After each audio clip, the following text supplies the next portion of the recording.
against that turbine, and the slap of the blades, the tip of the blades being the fastest part, the outside of a circle. Now this Gazelle is part of what they call Gazelle Squadron. It's one of a team of 9 helicopters, and they're painted in schemes that accurately reflect the military service the Gazelle gave over 50 years with the British Armed Forces. They're now registered on the civil register, which would be the letter G for Great Britain, hyphen, and then the 4 letters which gives the designation.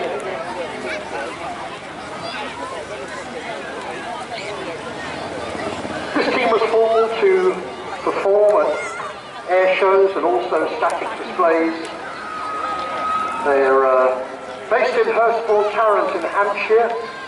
They have an approved maintenance organisation. It's worth pointing out that, as we were saying earlier, when these aircraft are in military service, they have the very best support that the government can supply, but in private hands, it's not so straightforward.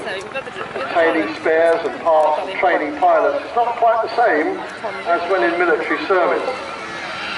Now the Gazelle Squadron are maintaining their team to a traditional military structure.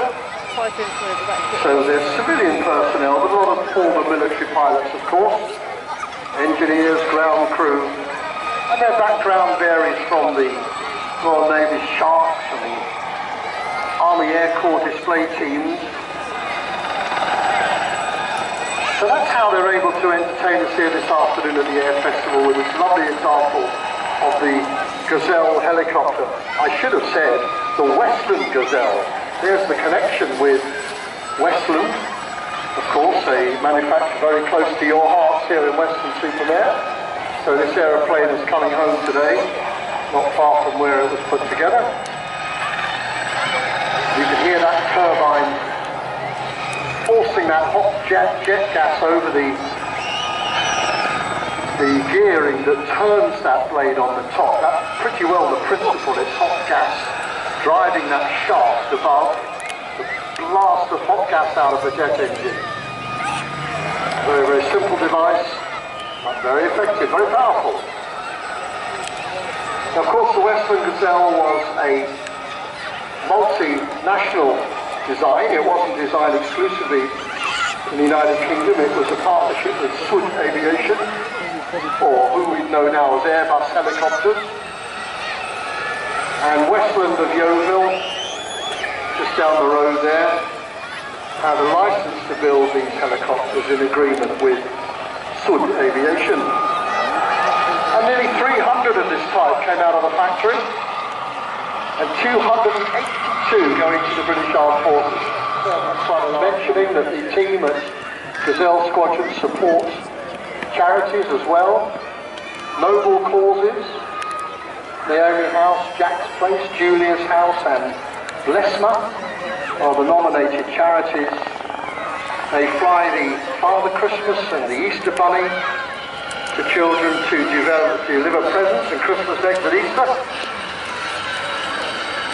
So worthy cause, as well as entertaining us here at Western Air Display Air Festival this afternoon. So we're seeing one example of those hundreds built at Yeovil, out of service with the armed forces now, but 9 of them in private hands being maintained by ex-military personnel, and beautifully and expertly flown today for your enjoyment this afternoon here on our private little beach here, our own bit of airspace here at Weston-super-Mare.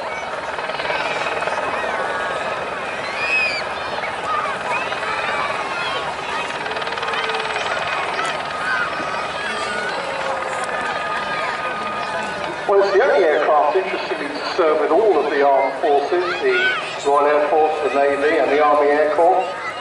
And it made quite a name for itself in Northern Ireland. It was very well known for getting personnel in and out of tricky situations. And here on Armed Forces Weekend, of course, the significance is not lost on a lot of our guests here today, the importance that helicopters and aircraft like this, keeping that collective up to keep the power on, pulling up with the left hand. And you can see that encased tail rotor, by the way, it's 10 strong is how we describe that, encased in the tail, giving the helicopter its longitudinal stability.